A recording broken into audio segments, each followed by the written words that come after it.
Hey, what is up, mortals? It is Vali here, and welcome back to part 4 of What If Naruto Was a Saiyan. Just wanted to greet you guys by saying sit back and relax, you're in for a treat, and so we begin.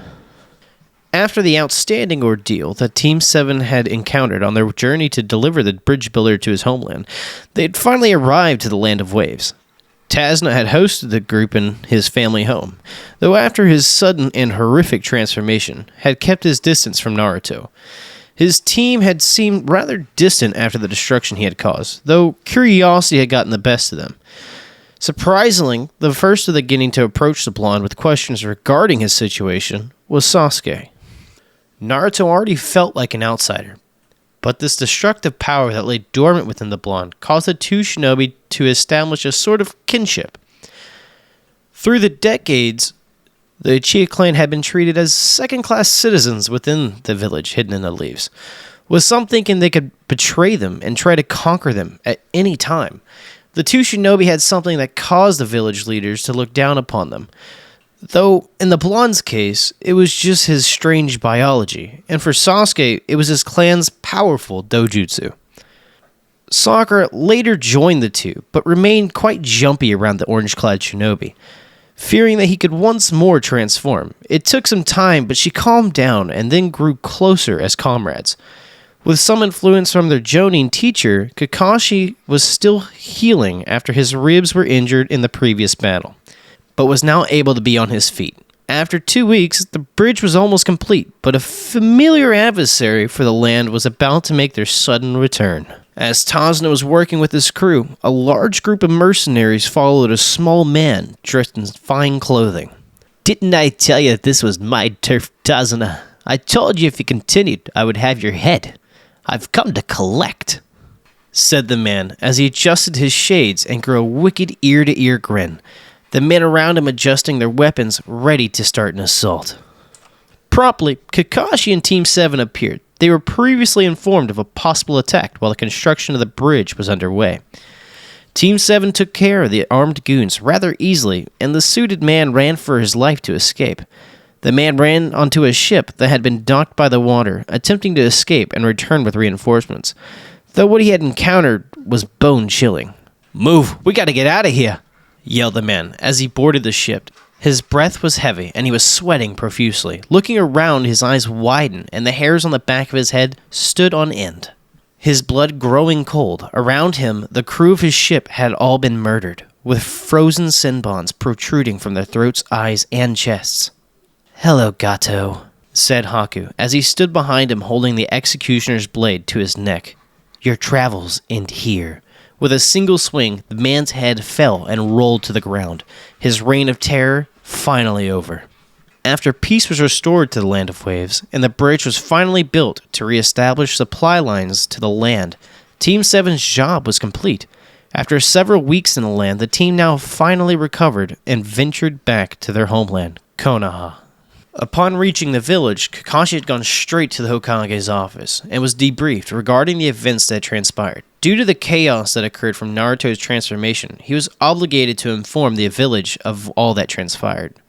Lord Third received the information of the giant ape transformation and kept it from the elders, knowing full well that if the rest of the village leadership was made aware, Naruto would be slain.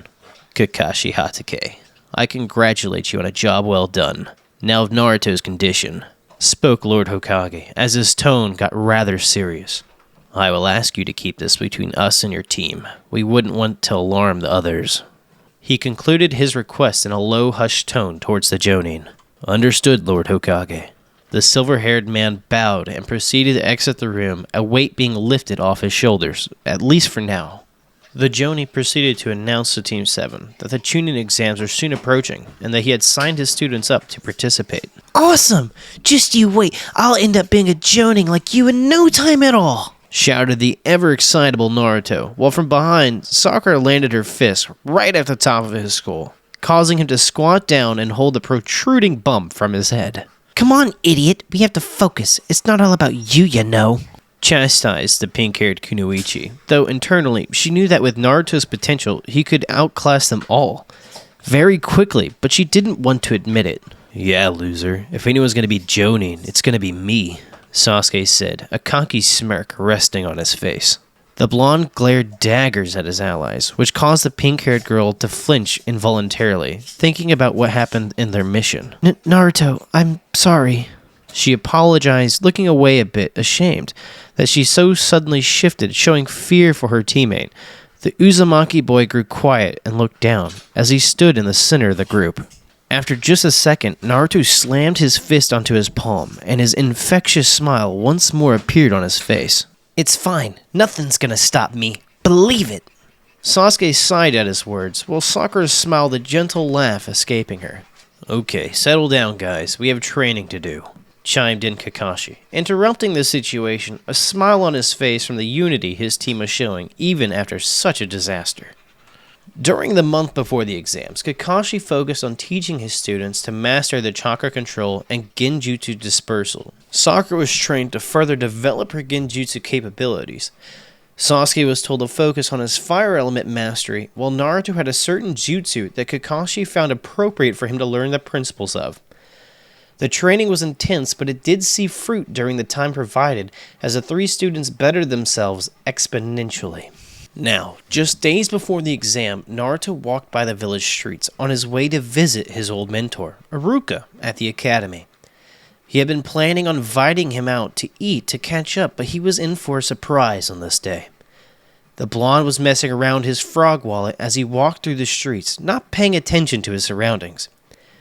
In a matter of seconds, the hairs on the back of his neck stood on end, his body going on high alert. What seemed to be a sharp sand spike shot from below him, which he luckily dodged right on time. What in the hell? Shouted the surprised blonde as he fell on his backside. His tail no longer helped him keep balance as it had been removed. Then he saw them. 3 individuals wearing foreign clothing, the symbol of the village hidden in the sand on their headbands. Intruders? He thought quickly and was about to jump into action until he saw the female of the group place her hand across the red head that seemed to have attacked him. That's enough, Gaara. Save some for the Chunin exams, the female said with an arrogant smile, while the boy in face paint seemed rather stressed from the situation. The red-headed boy with a giant gourd on his back had a sadistic look on his face as his eyes met Naruto's. I'm going to kill you, said Gaara, his words bathed in venom and malice, which caused chills to travel up and down Naruto's spine.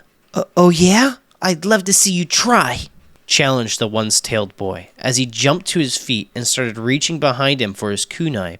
The murderous eyes of the sand ninja widened, his mouth forming a giant grin. But before any of the two could make a move, their Jonin instructors appeared between the two. Naruto, that's enough, said Kakashi, as the Sand Jonin spoke to his team in the same way as the Leaf Ninja. The teams dispersed, and they did not meet again until the day of the start of the Chunin exams, though that boy Gaara's words remained in his psyche. I'm going to kill you. These words alone caused him terrible unease, which crept in the back of his mind through the following days. On the day of the beginning of the exams, Team 7 passed all of the written portions and easily made it towards the next part of their examinations. The second stage of the exams would be their true test of skills as a shinobi. While waiting for the second stage to begin, the team was settled in a waiting area with the other Genin. They spoke amongst themselves, trying to come up with a game plan for the upcoming events. Though, suddenly a boy in tight green clothing approached the group, his large eyebrows furrowed with great tenacity. Hey you! Shouted the boy, which caused the others to whip around their heads, acknowledging this sudden verbal altercation. My name is Rock Lee, and I challenge you to a fight, Sasuke Uchiha. His voice seemed confident as he apparently directed his attention solely onto the Uchiha survivor. Things grew quiet as Sasuke's face became neutral to this point before blurting out, "Not interested," turning around and beginning to walk away in full disrespect to his challenger. Naruto internally snickered, but couldn't stop staring at the boy's strange eyebrows and fashion sense, while Sakura felt a tingle going down her spine as if she was creeped out by the boy. He then winked towards the cherry blossom-haired girl, which caused her to shiver with disgust. While your companion is an angel, it seems you are a coward. Those words irked the girl more, but his expression towards Sasuke began to put her on edge. The word coward caused the Uchiha boy to stop dead in his tracks. This angered the normally cool-headed youth, and he decided he was going to teach this fool a lesson. Just as he was about to react, he began twisting his body to launch a shuriken onto the boy's direction, but was instantly countered by Lee, who was already coming down on him with a powerful axe kick. The green-dressed boy's leg began sliding down towards him, and he felt as if he was viewing it in slow motion. As a shadow of the foot loomed over him, then just the slightest bit faster, an orange blur appeared between the two. Lifting his arm to guard the kick and using the momentum to throw the green-haired boy at intense speeds against a stone column. Everyone's jaw seemed to drop slightly from what had suddenly occurred. Sasuke was able to see the entire exchange due to his Sharingan, but the only thing most could see was a short exchange between a green and orange blur. "If you want to fight, make sure you meet us in the next part of the exams, bushy brows," shouted the defiant Naruto, slamming his fist onto his palm. Sasuke grit his teeth and shoved the blonde on his shoulder. "I didn't need your help, loser." The Uzumaki boy smiled wickedly, displaying his teeth before responding, "Looked like you did, idiot." The two boys glared at each other intensely, while Sakura stood across them looking between the two, not knowing what to do. You guys, that's enough." She tried to talk sense into the two boys until they suddenly shouted at their teammate in unison, "Butt out." "Butt out," which caused her to drop her head and exhale a heavy sigh. I am not done," yelled the green-haired Genin as he shot to his feet, using the pillar to steady himself. Before things could get worse, another shinobi in the same colored clothing appeared, though this one appeared to be a jonin. "That's enough, Lee. You'll have your chance." Not really a part of the recording, but I have to say, I love Mike Guy. His voice is amazing to me.